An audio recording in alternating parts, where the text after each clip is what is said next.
el defensor es una figura que nace en Suecia en el finales del siglo XIX y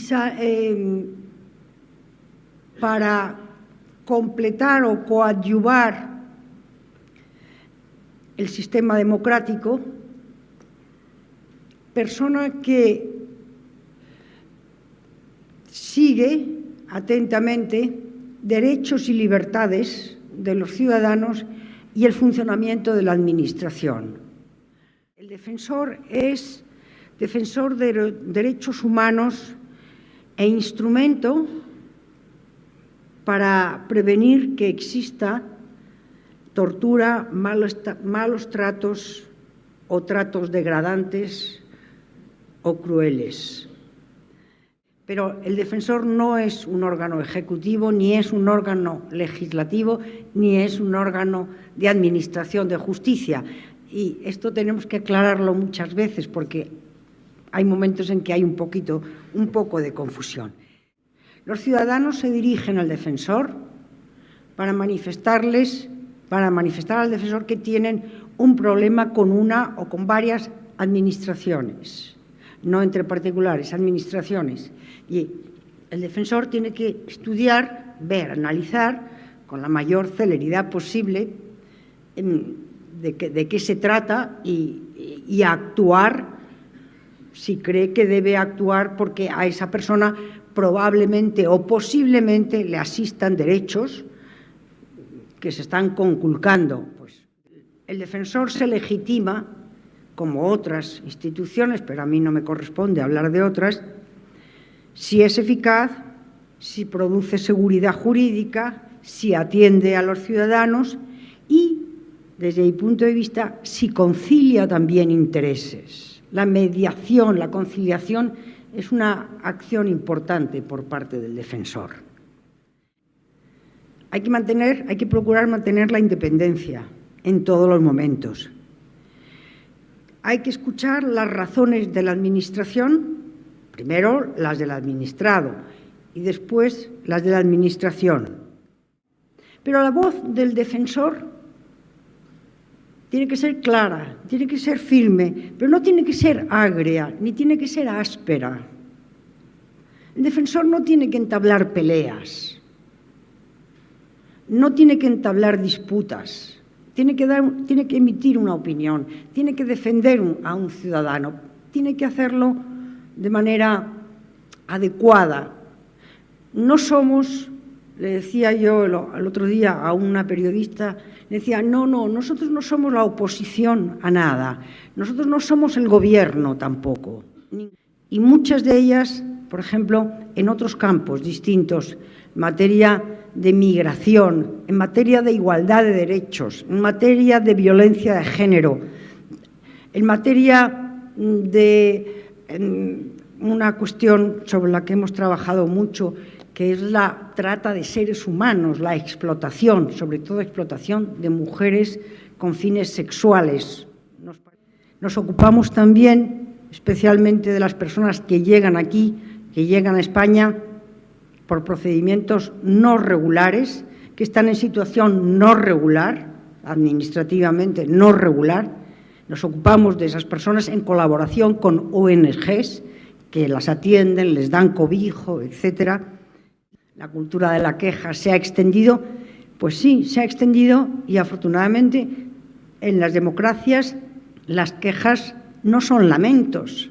Las quejas en las democracias son eso, queja, reivindicación, a veces exigencia, y la administración no es que tenga que dar satisfacción, pero tiene que responder razonadamente de por qué no lo hace, o por qué cree, o por qué no puede hacerlo.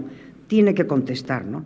Entonces, la figura del defensor refuerza el sistema democrático, porque obliga a las administraciones a un determinado comportamiento, un comportamiento cívico hacia las personas, de respuesta, de atención, de escuchar, de estar atento y de proteger a aquella persona a la que hay que proteger en un determinado momento.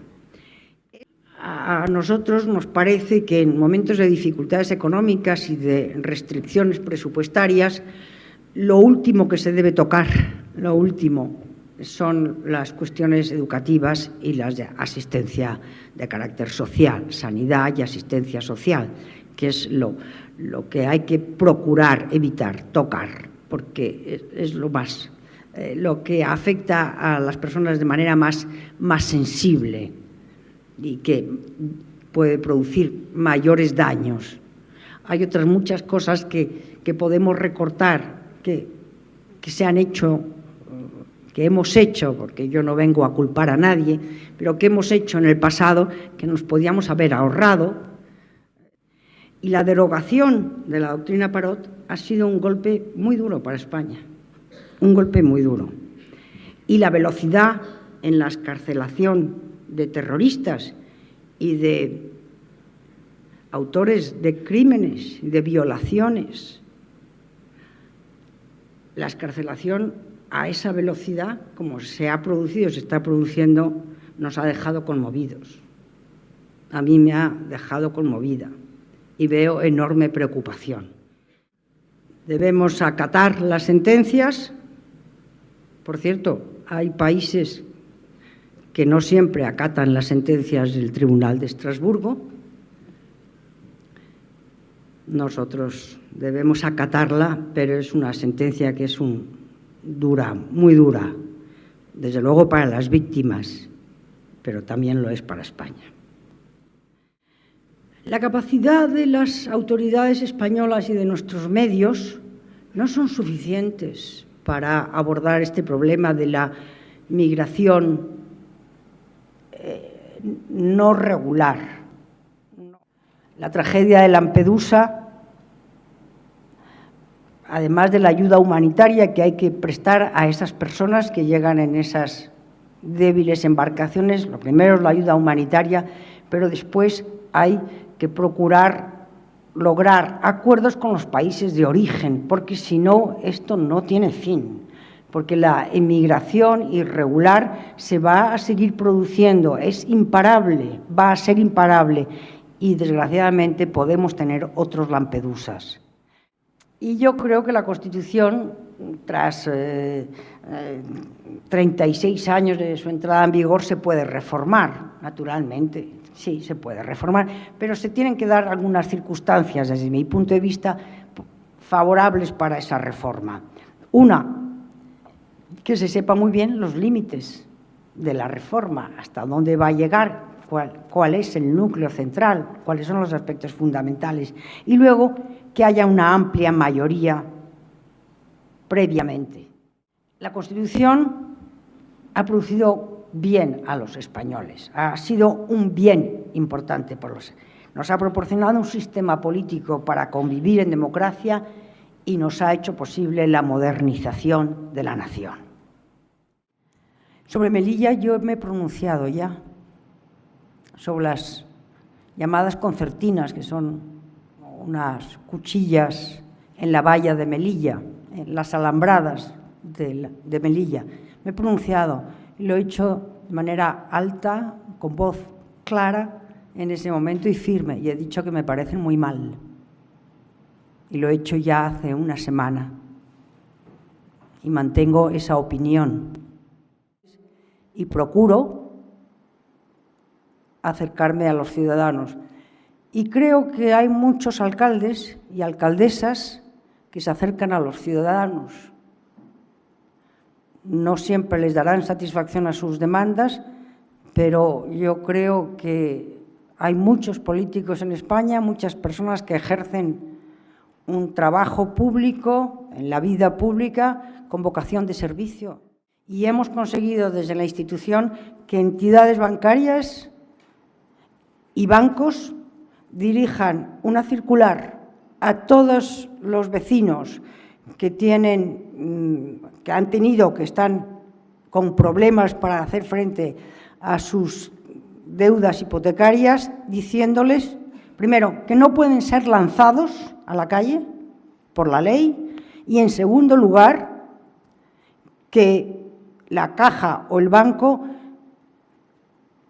adopta un código de buenas prácticas, digo esto porque se llama así, en virtud del cual está abierto a una negociación para ampliar los plazos de esa deuda y reconsiderar esa deuda. Pero discrepo con afabilidad. Yo creo que se han conseguido paralizar muchos desahucios. No he traído los números aquí, pero se los puedo hacer llegar. Creo que se ha conseguido, y he dicho que no lo he hecho yo personalmente, he hablado de la institución y he hablado además de otras organizaciones que han cooperado, se han paralizado, y creo también que en muchos casos, le puedo también pasar los datos, se ha llegado a acuerdos con familias que estaban en riesgo inminentes de ser desahuciadas, de ser lanzadas de sus casas. La historia de España es la historia de una nación que ha sido capaz de superar los traumas del pasado, capaz también de enfrentarse a los problemas de los tiempos nuevos. Algunos de estos problemas son los que yo he mencionado. Pero ahora es el tiempo de otras generaciones, ya no es el tiempo de la generación como la mía de la transición. Ahora son ya otras generaciones mucho más jóvenes las que tienen la voz y las que tienen la palabra.